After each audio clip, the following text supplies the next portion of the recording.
Good morning. I'm Haley Hernandez. The bench is back. We are covering the third murder trial accusing AJ Armstrong of murdering his parents, Dawn and Antonio Sr. This is our way to give you more ways to watch and experience the trial. Cameras are not allowed inside the courtroom, and that's where our bench team comes in. Our team of experts are in and out of the courtroom, bringing you every detail that you need to know online and on air. Yesterday was opening statements, and they did not disappoint. They confirmed what we first reported: new DNA evidence found on AJ Armstrong's clothing and a home alarm system, which will be a focal point in this case. This is the bench.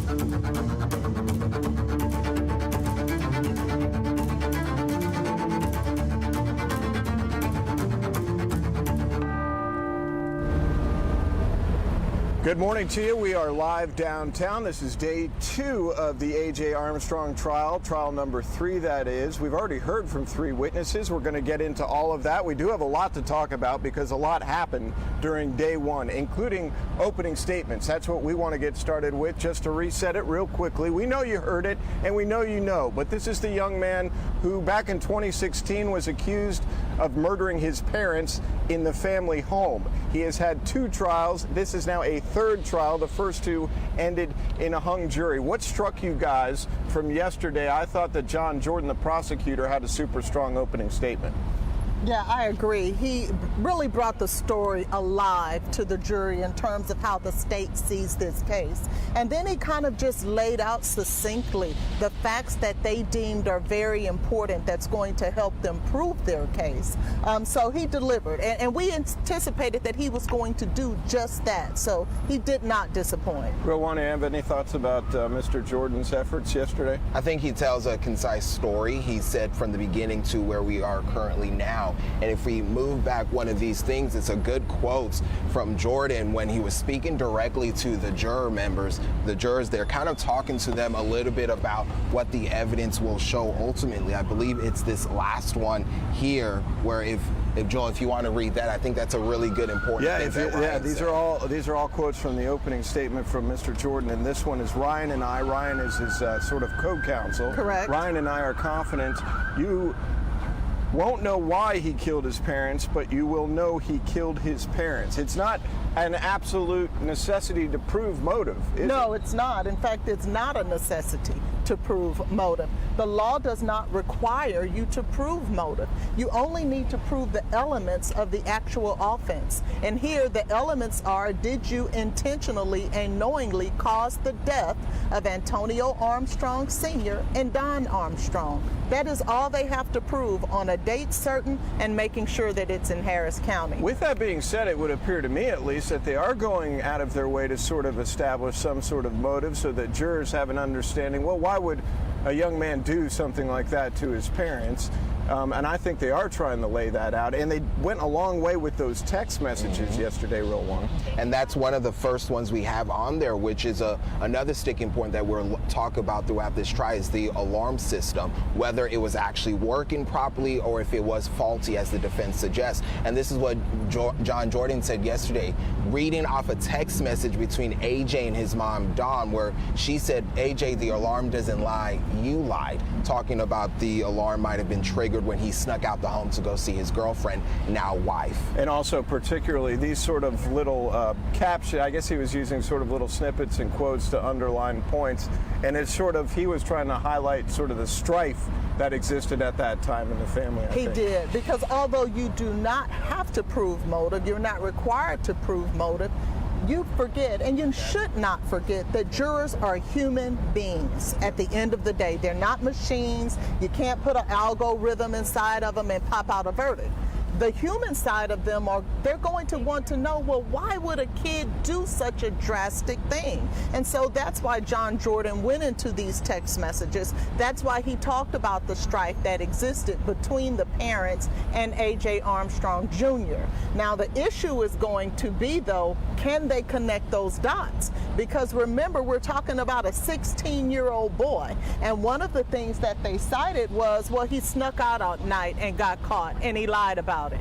Well, my God, you're probably talking about 98% of the community, right? A 16-year-old lying to his parents about sneaking out to see his girlfriend. Right. That's as common as the sun coming up every day. So is that really a reason? So although they are not required to prove it, they still have to connect some dots. And I think Rick Toto and the defense team seized on exactly what you just said, is that, hey, this is normal behavior for a teenager. You guys have a teenager you might know. Got Jason, producer, coming in here real quickly.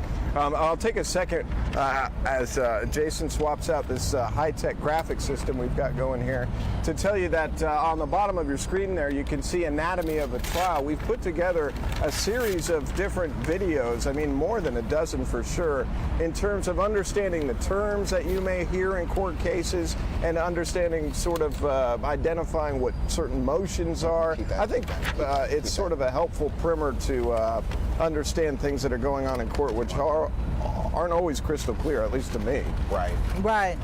All right, let's talk about real quickly, if we can, the other side of it now. So how do you guys think the defense did? I don't want to say scatterbrained because I know that he is an elite lawyer, but I just thought he was like, we were in one place 1 second, I thought, on his opening statement, and then we were back on something else, the brother, the alarm, back to the brother.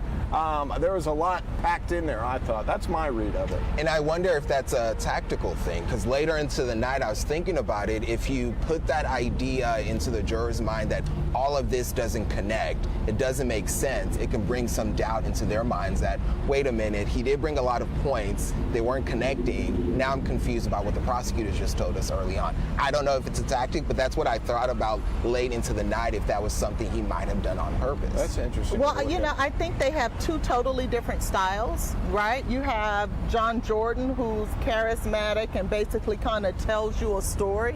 His presentation just appeared to be so buttoned down to me. Correct. Whereas I think Rick went for another type of style, and that's where he was just dropping nuggets, is what I like to call them, planting seeds of reasonable doubt. And doing demonstrations. Oh, God, yes. Well, you know, visuals are really, really key, you know, in these types of cases where you can actually visualize and make sure that the jury visualizes what it is that you're trying to get across to them. What did he do? He had like a pepper shaker or something. What was he doing with that? So he had red pepper flakes in the whole shaker that you'd see at any store, and he was dousing it on himself to kind of connect it to the DNA evidence that prosecutors brought up. That was the reason behind the delay from June to where we are now, because of that KPRC2 first reporting on DNA evidence was the reason behind the delay. That DNA evidence found on the name tag sticker sudden on appearance Junior, after 7 years. Yeah. After 7 years, and that's what Rick Toto mentioned a number of times during his opening statements. There's that quote there,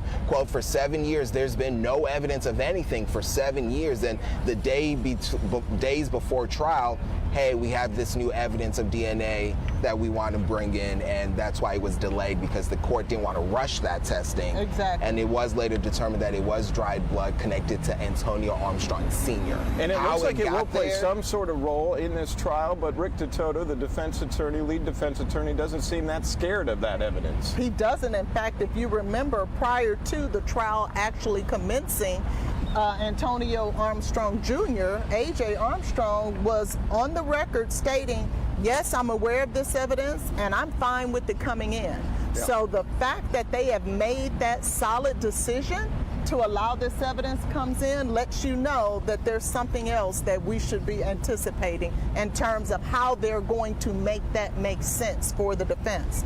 To that effect, let's talk about those red pepper flakes and how visual that is for the jury, right? It was. So here we have this evidence that all of a sudden, after 7 years, Antonio Sr.'s DNA is actually on AJ Armstrong Jr.'s clothing, or thereabouts, the sticker, not the clothing. Right. So it's on this sticker that AJ Jr. was wearing. And so how does that make sense? How can I get the jury to understand how that could have happened? Well, now we're talking about the red pepper flakes. And he kind of shook them on a sheet of paper, and he shook them on himself. And when he turned the paper over in front of the jury, you easily were able to see that those red pepper flakes just fell off. And they fell off effortlessly. And so now the jurors have a visual in their minds of how that could have happened. And so I thought that that was effective, and that now no matter what they may have thought happened, what they will always remember is how easily those red pepper flakes fell off, and he made that synonymous to dry blood. And Toto went a long way in sowing the seeds of sort of police investigation incompetence, or at least evidence handling incompetence. He definitely brought that up, and I think he wants the jury to believe that this was not a competent investigation. That's where we're going with that. He brought it up specifically with the second witness, the lieutenant, the lead at the scene for the number of hours until homicide arrived on scene. He was asking that person, well, did you guys interview neighbors, next door neighbor? They said no. Did you get surveillance video from any of the neighbors nearby? He said no. So kind of hampering down that, to their knowledge, HPD didn't do a full, thorough investigation. And within 11 minutes or so, they had their mind set on AJ as the suspect. So says Toto. Right, exactly. And I think it actually goes hand in hand with the, after 7 years, this DNA pops up, because the defense went through great lengths in order to show you did not interview any of the neighbors. You did not look at any of the surveillance from Ring cameras. And we all know every show, a crime show, we see the person is caught because of a Ring camera or something of the sort. And they didn't even ask to see one person's Ring camera. So I thought that was pretty compelling. Is that damaging? Is that a failing? I mean, is that, in your experience, I mean, you, of course, are a defense attorney, but when you see that, you are going to seize on that 100% of the time. Absolutely, because think about it. Your number one suspect has finally stated to you, I saw someone. I saw someone with a ski mask on. And so if you're telling them that you saw someone, right? Number one, the investigator should say, let's go grab these Ring cameras from around the neighbors to see if we saw anyone. Because if they didn't see one, then that could potentially go in favor of the defense. But if there was someone that was running from the home or someone that was fleeing from the home, then that would add credibility to AJ Jr.'s story. I think HPD just flat out never bought that story. They didn't, but it does not mean you shouldn't run down every potential lead that's there to just to dispel of your number one suspect's theory. Something else we heard that Toto certainly keyed in on was AJ's brother. Yeah. The older brother who we learned in court yesterday apparently lit a fire at another family member's home just within the last 2 weeks. That's the story that was told in court. And they paint a picture of a brother who is unstable, has had some mental health issues. Is that effective in getting the jury to think about somebody else as a possible suspect? I think so. You definitely want to make sure that the jury has something else to grab onto besides your client. And so they have put forth what they believe to be a credible alternative theory or an alternative suspect. And so, well, why do we say this? Well, we learned in court yesterday that they found that he was suicidal, that he had homicidal ideations. These are from medical records. And these are all from medical records. This is not something that the defendant's family is opining on, or that AJ's family is saying this happened. These are from credible doctors saying that this young man was having these types of hallucinations and ideations. Another thing that I think is important to note, do you guys remember how much they played up on the fact that Josh, the brother, actually stated, I witnessed the murder of my parents? Right. And what do you make of that? Well, I think what the defense is trying to say is that he was actually talking about what he saw and what he experienced, which was the actual murder. Because in their minds, they're saying, why would he say that if he was never there? True. Why would he say that if he only came to the scene after everything had occurred? Wouldn't he say something to the effect that, I arrived on the scene and it was traumatizing to learn that my family was killed, or that my parents were killed, or something like that? as opposed to saying, I witnessed the murder of my parents. Yes. And prosecutors dismissed that argument, saying that he said it in regards to the night of when he rushed to the scene of the crime and he sees his dad's body being, his dad being carted out, grasping for air before he's taken to the hospital. See what Jason's holding up? I think they want you to So go this in is my court. cue. I have to head up. So Yes. court begins at 8:30 and we want to make sure we are there for it. So you guys got it. Thanks a lot, Rowan. Yeah, 8:30. They start bright and early, and they're running pretty long days. They are. So it's 8:30 to 6, and we went longer than 6 yesterday, I think. Yes, they went a little past 6, not little too past, much. yeah. 6:15, 6:20, I think they were done. We have as just spectators in this whole deal, we don't have an idea of exactly who's going to be called today to the witness stand, do we? We don't. We won't find out until it actually happens. I'm willing to bet that there are going to be some paramedics that are probably going to be on the stand It's been all today. public servants so far. Right, and so they'll keep that, I think, just to kind of set the scene as to what the investigators and the detectives saw when they arrived on the scene. So it's as if they're telling that story as it unfolded on that night. Understood. Let's talk about something that I think maybe I knew this, maybe I didn't know this, but just before everything started, and we're getting the live shot right there of our man on the street, reporter Rowan Belugan, heading to the 19th floor within the Harris County Criminal Justice Center. Trial starts. She says she's going to start everything promptly at 8:30. I think she still has to get through her normal docket first, right? She will have normal docket every day. She won't do a lot. And so from my understanding, they're sending people up to the 20th floor. The 20th floor, we have associate judges that kind of cover for the district court judges because of the backlog that exists in Harris County. Oh, really? Is that happening? I did not know that. Yes, that is definitely happening. So we have some associate judges who are kind of taking the overflow and trying some of these cases and getting some of these cases off their docket. And so that's on the 20th floor of the Criminal Justice Center. And I'm not sure if you guys noticed on yesterday, but as the trial began, they started sending people who were on their regular docket up to the 20th floor to I noticed some handle their sort of cases. activity. Okay. Yes, and That's what so was happening. I'm anticipating she'll do the same again today. And the court was certainly, I would say, fairly packed. Yes. And then they invoked the rule. What's the rule again? Right before we started yesterday, remind us what the rule is. So there is a rule in our criminal law that basically states that a witness who is anticipated to actually testify in a trial cannot be in the courtroom when someone else is testifying or when opening statements are given or any type of argument on any legal issues. And the rationale behind that is because you want that witness's statement to be authentic. You don't want them to play off of what another witness has said. And so the only way to get authentic and truthful testimony is to ensure that witnesses are not listening to anyone else's testimony. So once that rule is invoked, the courtroom is cleared of all potential witnesses, and the individuals who are left are people that you know will not testify. You were telling us, though, that there may be a small asterisk next to this deal because is Grandma still allowed to stay in? Yes. And do we expect her to testify? We do expect her to testify, but the reason that they make those agreements is because normally the complainant, which is the what you guys would probably classify as victims, I don't do that because someone is technically not a victim until someone has been convicted of the crime. Is that true? That is true. The law says that. The word victim means that you've been the victim of something wrong. And so technically you're a complaining witness until there's a guilty verdict. You're in the legal world. Yes. We use it much more loosely. I know you do. Everybody's a victim. I know, and it makes me cringe Okay, every we'll keep time that that in. I We hear don't want that I to hear happen. it. But the grandmother is what we would potentially call a complaining witness, and because she is the mother of one of the deceased. There's John And Jordan so, right there. yes. That's the lead prosecutor, prosecution team, at least part of it, walking into court right there.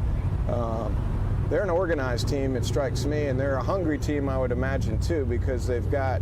Was it John Jordan who tried the first one? Was he on the first?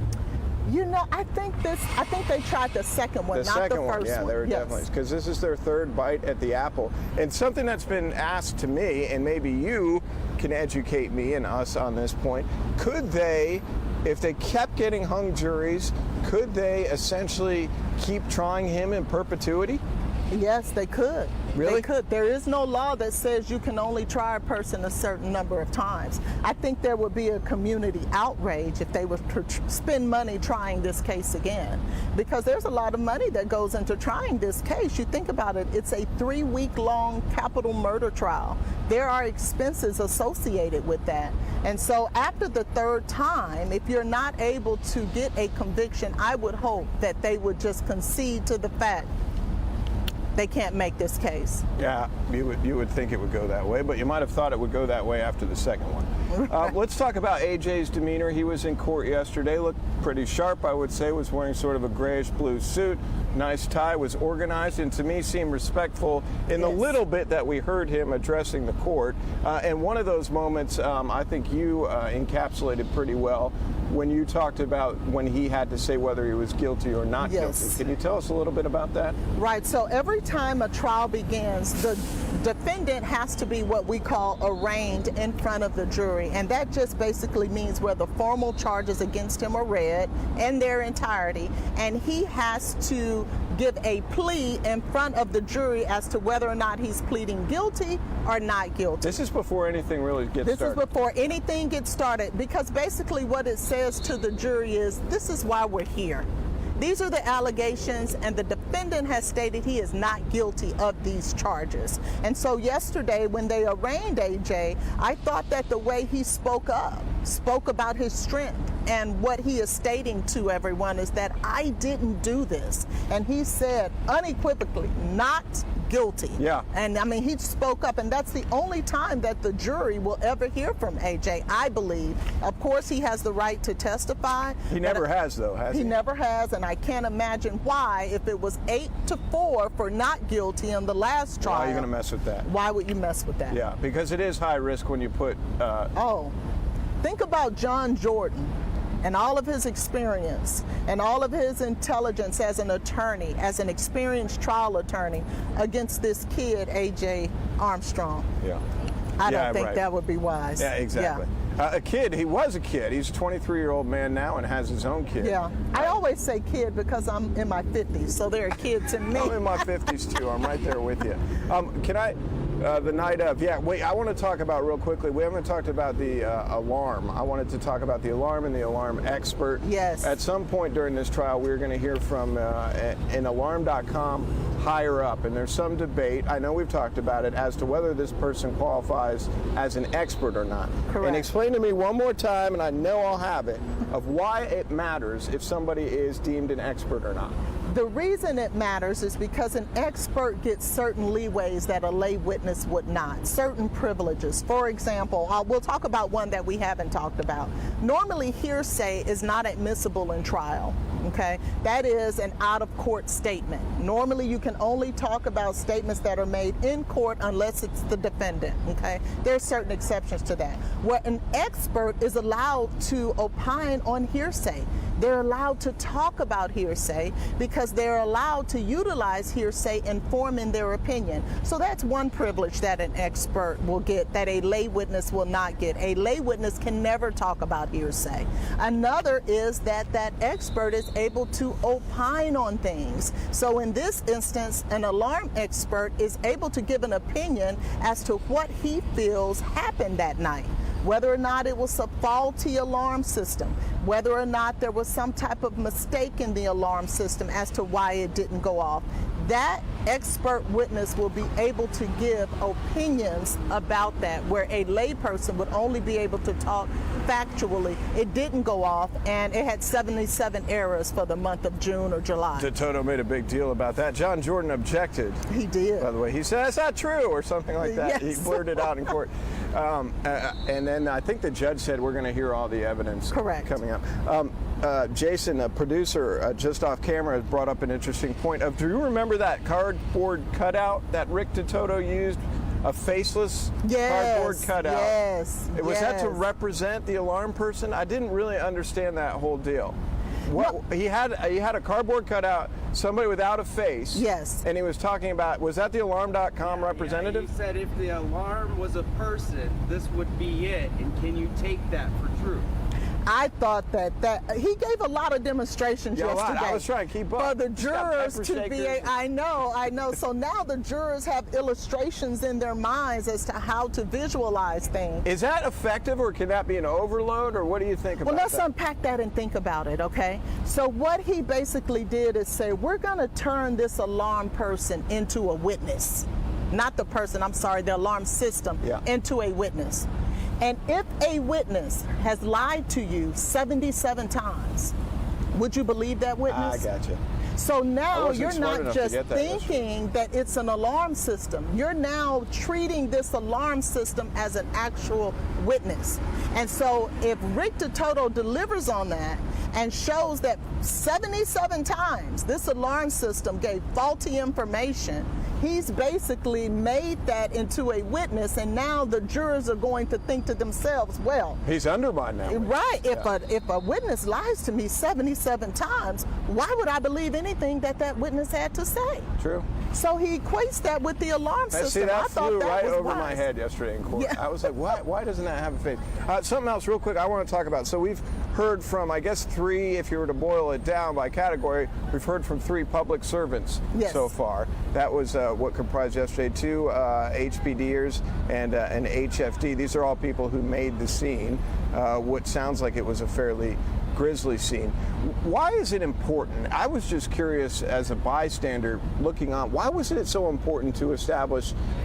It seemed like there was an inordinate amount of time spent on the direction of travel they were going to get to the house, the streets they were crossing. Both of them spent time on, why does it matter what they were doing just prior to getting to the scene? What are we establishing with that? You know, I really could not connect the dots. Maybe they have something that they're going to bring to us with that. I guess the only thing would be the amount of time that it took to get there. I guess. Because if you remember, it was really quick. If you remember, John Jordan kind of gave us a timeline based on AJ's cell phone. Yeah, and that was powerful. And that was powerful as well. So he talked about at 1:02, he unplugged his phone from the wall. At 1:08, he moved from the 3rd floor to the 2nd floor. At 1:09, he did this. And at 1:25, he was on the 1st floor. And at 1:40, he called the police. So I don't know if he's establishing, John Jordan is establishing a timeline that he wants to put together later. It didn't connect for me as to what he was really doing with that. But I guess one of the things that he could also say is, I took this street, that street, and I didn't see any masked person. I didn't see any cars, fleeing or the scene or anything like that. But then DeToto said, well, you weren't really, or no, it wasn't DeToto, it was Chris Collins. Yeah, Collins. And he was pretty, I don't know, he was taking it to the hoop. I mean, he was fairly aggressive, I thought, up there. And that seems to be their style. I can't wait to see what's going to go on today, but we just have no inkling exactly who is going to be on the stand. We don't. They do. They do. So I believe that they will probably exchange witness lists at the end of every day. That's what you normally do in a trial like this. So is that that just professional courtesy? It's professional courtesy, because every night you're working until the wee hours in the morning to prepare for the next day. So professional courtesy is, let me make sure that I'm spending my time preparing the proper witnesses. And the state is normally going to give the defense that courtesy, because they're going to want the same courtesy when the defense puts on its case in chief. We think that in total this is going to take 2 weeks. Is that what the judges said? 2 to 3 weeks. 2 to 3 weeks. 2 to 3 weeks. At the end of this week, you will really get a gauge as to how the trial is progressing. Do we think that the prosecution wraps sometime in the middle of next week would make sense, or what? I would think in the middle of next week that it would make sense for them to wrap. Normally a defense case is not as long as the prosecution case, because the prosecution case is going to be stacked with witnesses, paramedics, police officers, fact witnesses, the medical examiner, because we have 2 deaths in this case, toxicology reports, someone to come in and talk about DNA. So they're going to have a much longer witness list than a defense would. And so I would say 1 to 2 weeks for the state and a little less than a week for the defense. Did they, so we got to wrap it up here in just a second. I'm just really going through all the questions in my mind. So did they have a plan and they decide, all right, Rick's going to do this, and they just break down who's going to question who, and they assign it out to that On both sides, all of that has been assigned Okay. prior to trial starting. You know which witnesses you're going to take, you know which legal issues you're going to take, you know who's going to do the opening and who's going to do the closing. So all of that is mapped out prior to trial. Okay. Well, we've got another action-packed day, we think, and it's 8:30, so I think they've gotten started. They've at least gotten started with their everyday docket. I'm sure the judge is in there. And then she takes, or at least yesterday, she took a pretty short lunch. Yes. It was like 31-minute long lunch, so she means business. So we think it's going to be another sort of exciting day here downtown at the Criminal Justice Center up there on the 19th floor. Of course, your bench team will be following it, and we will be updating you as appropriate. Let's send it back to Haley in the studio. All right, great coverage. Thank you, Joel. We will be on standby to hear any updates from Real One, who's inside of the courtroom.